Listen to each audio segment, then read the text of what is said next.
ડભોઈ વિસ્તારમાં વરસાદે વિરામ લેતા ખેડૂતો ચિંતામાં મુકાયા.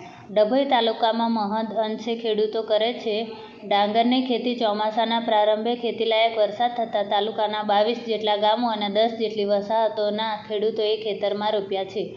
ડાંગરના દરુ છેલ્લા અઠવાડિયાથી વરસાદે હાથ તાળી આપતા સમયસર વરસાદ ન થાય તો ડાંગરના દરુ સુકાઈ જવાની ખેડૂતોની ભીતિ.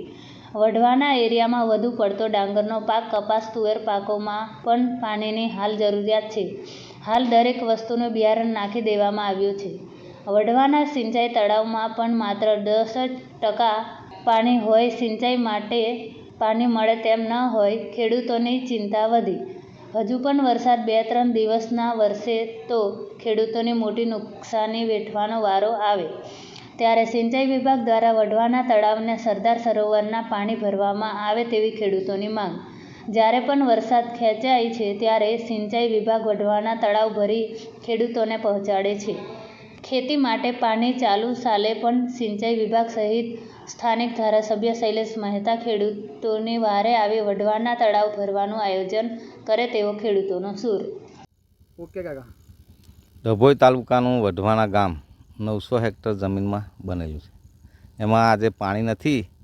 ખેડૂતોને પાણીની જરૂર છે ડાંગર રોપણી માટે. હવે એનું શું થાય? તો આપણે શૈલેષભાઈને કહીએ કે નર્મદા નિગમમાંથી પાણી વઢવાના તળાવમાં લાવે અને ખેડૂતોને મળે તો ખેડૂતો ડાંગર રોપતા થઈ જાય. અત્યારે આ તળાવ કેવું છે? તળાવ અત્યારે ખાલી ખમ છે, કોઈ પાણી નથી અંદર. કેટલા ગામોને પાણી મળે છે? ડભોઈ તાલુકાના 22 ગામોને પાણી મળે છે અને બીજી વસાવતો બધી અલગ. ડભોઈ તાલુકાનું વઢવાના તળાવ, સિંચાઈ તળાવ એ ડભોઈ તાલુકામાં ડાંગર પકવતા ખેડૂતો માટે આશીર્વાદ સમાન છે, જીવાદોરી સમાન છે. ચાલુ સાલ વરસાદની શરૂઆત તો સારી થઈ હતી, પરંતુ ત્યારે વરસાદની શરૂઆત પછીને ડાંગરના દરુ નાખ્યા અને જેને કૂવાથી ડાંગર દરુ તૈયાર થઈ ડાંગરની રોપણી કરી. પણ પાછલા અઠવાડિયાથી વરસાદ ખેંચાતા કદાચ દરુ સુકાય એવું લાગી રહ્યું છે, તો ખેડૂતોમાં ચિંતા વર્તાઈ રહી છે.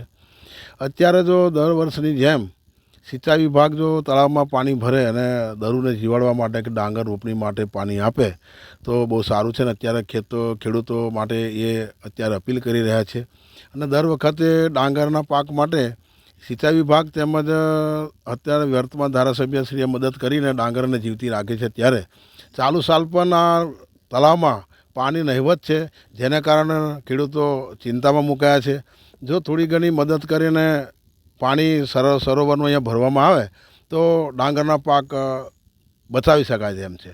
તો સમગ્ર ખેડૂત આલમ અત્યારે આજીજી કરી રહ્યો છે કે જો પાછળ અઠવાડિયા પછી આવું ને આવું રહે અને ચોમાસું પાછળ જાય તો પાક એમનો નિષ્ફળ જાય એવી ચિંતા સતાઈ રહી છે. તળાવથી કેટલા ગામમાં પાણી છે? લગભગ 22 ગામને વસાહતો એમ કરીને ટોટલી એમ જોવા ડભોઈ તાલુકામાં જે ડાંગર પાકે છે એ જીવાદોને મુખ્ય જે ગણવામાં આવે છે વઢવાના સિંચાઈ તળાવ જ છે, જેનાથી ડાંગર કે ચોખાનો પાક સારી રીતે લઈ શકાય છે.